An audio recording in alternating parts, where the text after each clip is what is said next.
பாபா ஓர் கருணாலயம், பாதம்தான் கமலாலயம். பாபா ஓர் கருணாலயம், பாதம்தான் கமலாலயம்.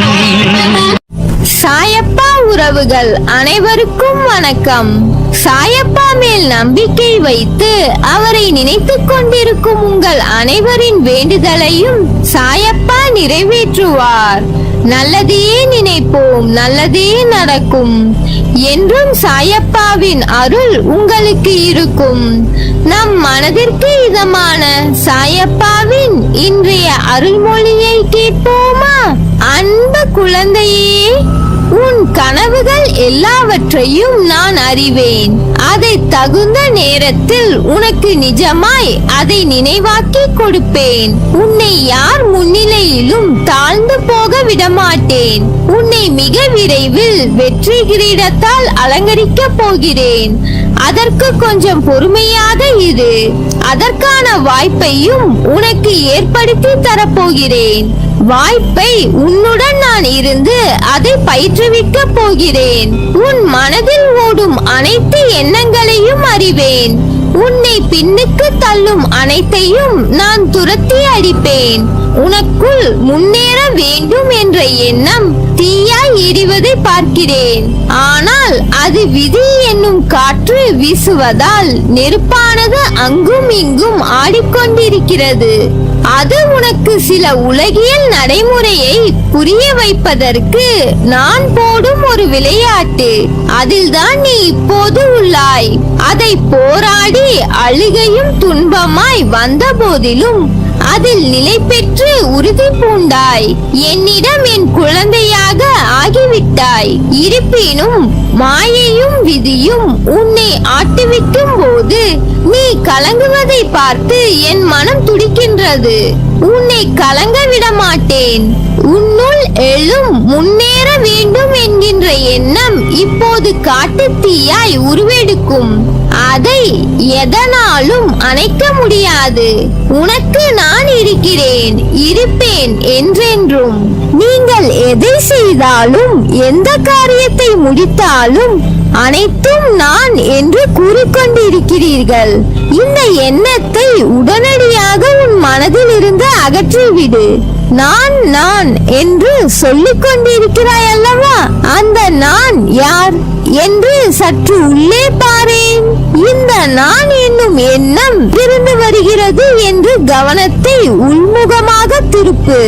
இந்த உடலை நான் என்று சொன்னால் தூக்கத்தில் உடல் குறித்த நினைவு இல்லையே. ஆனால் சுகமாக தூங்கினேன் என்று மறுநாள் சொல்கிறாய். அப்போது இந்த தூக்கத்தை யார் அனுபவித்தது? விழித்திருக்கும் போது இந்த நான் உள்ளது. உடலும் உலகமும் மறைந்த தூக்கத்திலும் இந்த நான் என்பது இருக்கிறது. எனவே இந்த நான் என்னும் உணர்வு எங்கு உற்பத்தியாகிறது என்று தேடினால் மெல்ல இந்த நான் தன்னுடைய பிறப்பிடமான ஆத்மாவிற்குள் சென்று ஓடி ஒளிந்துவிடும். நான் தான் என்ற அகந்தையை அகற்றுங்கள். எதற்காகவும் எப்போதும் கவலை வேண்டாம். நான் இருக்கிறேன், கலங்காதே. நான் உன்னை கைவிட மாட்டேன். என்னை நினைத்து அமைதியாக இருங்கள். உங்களை காக்க நான் இருக்கிறேன். உங்கள் இதயத்தில் நான் சுகமாக இருக்கிறேன். வாழ்க்கையில் நீங்கள் சந்தித்த சிலர் உங்களை ஏமாற்றி இருப்பார்கள். சிலர் உங்களை சோதித்து இருப்பார்கள். சிலர் உங்களை பயன்படுத்தி கொண்டு பிறகு அவமானப்படுத்தி இருப்பார்கள். இவை எல்லாம் உங்களுக்கு அவர்கள் கற்றுக் கொடுத்த பாடங்கள் ஆகும். அவர்களால் தான் இன்று நீங்கள் மிகச்சிறந்த மனிதனாக வாழ்கிறீர்கள். நீங்கள் எவ்வளவு உயர்ந்தவர்கள், எவ்வளவு மேன்மையானவர்கள் என்று உங்களை பார்க்கையில் எவ்வளவு பெருமையாக உள்ளது தெரியுமா? வாய்ப்புகள் விலகும் போது அதை எண்ணி கவலைப்படாமல் எல்லாம் நன்மைக்கே என்று தொடர்ந்து முயற்சி செய்தீர்கள். அதனால்தான் இன்று வாழ்க்கையில் மிகப்பெரிய வெற்றி அடைகிறீர்கள். இன்னும் பல வெற்றிகள் உங்களை தேடி வரும். மரங்கள் வளர்ந்து இலைகளால், காய்களால், கனிகளால், பூக்களால் இருக்கும் மரத்தை ரசிக்க யாருக்கு தான் பிடிக்காமல் இருக்கும்? ஆனால் அந்த நிலை வருவதற்கு அந்த மரம் படும் பாடு, தன்னையும் காத்து தன்னை நம்பி நிழல் தேடி வரும் அனைவரையும் காத்து தன் மேல் அடைக்கலமாய் தங்குவதற்கு வரும் உயிரினங்களையும் காத்து மிகப்பெரிய நிலைகளை கடந்து வருகிறது.